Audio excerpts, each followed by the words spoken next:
Nagdala naman ng pag-asa sa maliliit na negosyanteng apektado ng mataas na presyo ng langis ang mga nabuong plano sa ASEAN Summit 2026 na tutugon sa hamong ito. Yan ang ulat ni Sheila Natividad. Isa sa mga direktang nakaramdam ng pagtaas ng presyo ng produktong petrolyo ang karinderya owner na si Cristina Bernardo. Dahil LPG ang pangunahing gamit niya sa pagluluto ng mga putahe para sa kanyang mga suki, malaking bagay anya ang mga inisyatibang inilatag sa ASEAN Summit, kung saan kabilang sa isinusulong ang pagpapatatag ng supply ng enerhiya sa buong rehiyon. Mas maganda kung mapapalawak nga, at least bababa yung presyo ng LPG. Kasi sa ngayon, umabot kami sa 1,750 ang isang LPG. Napakahirap na sa amin nun.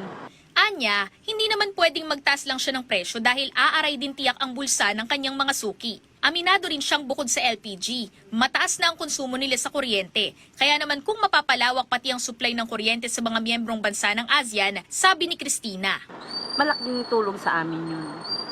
Kasi lalo ngayon, napakataas ng kuryente, di ba? Ipag-iipunan mo yan. Ang kuryente ko dati 1,000, ngayon nasa 3,001 na.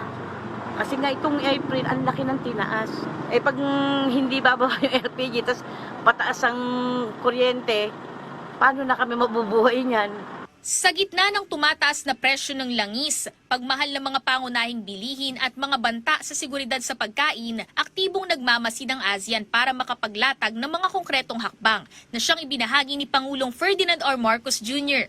We called for the expedited ratification of the ASEAN Framework Agreement on Petroleum Security, or APSA, which ensures mutual support amongst member states during supply shortages. Giit ng Pangulo, malaki ang naging epekto ng Middle East crisis sa Timog Silangang Asya. Kaya naman binibigyang kahalagahan din ng mga lider sa ASEAN ang pagpapalawak ng ASEAN Power Grid sa pagitan ng mga miyembrong bansa. We pushed for the operationalization of the ASEAN Power Grid, connecting the electricity networks of all 11 member states to enable cross-border power trading, support renewable integration, and deliver more affordable electricity to nearly 700 million people. Kasunod nito, nagkaisa din ang mga leader na ipagpatuloy ang malayang daloy ng essential goods, panatilihing bukas sa mga pamilihan at palakasin pa ang intra-ASEAN trade. We also called for the swift ratification of the upgraded ASEAN Trade in Goods Agreement, or ATIGA, which modernizes regional trade, eliminates non-tariff barriers, and builds on ATIGA's landmark achievement of making ASEAN virtually tariff-free, with around 99% of products already duty-free. Kaya naman ang bike shop owner na si Volter Sanchez, positibo ang naging tugon sa isinusulong na ratification ng ATIGA. Mas maganda po yun, ma'am, kung babawasan yung yung tariff o yung import tax, kasi kagaya namin kung halimbawa namin na ganitong maliliit lang o sa malaki man, di makakatulong at syempre pwedeng babaan namin din yung presyo namin. Matapos magtaas ang presyo ng produktong petrolyo, marami rin anyang bumili ng bisikleta sa kanila imbes na gumamit pa ng demaki ng sasakyan. Yes, ma'am, marami pong ng mga bike kasi nga lalo nung unang taas talaga umabot ng 140 yata yun, ma'am. Dinahilan talaga nila yung pagtaas talaga ng gasolina. Kagaya niyan, kung halimbawang dito lang din, magbabike na lang sila.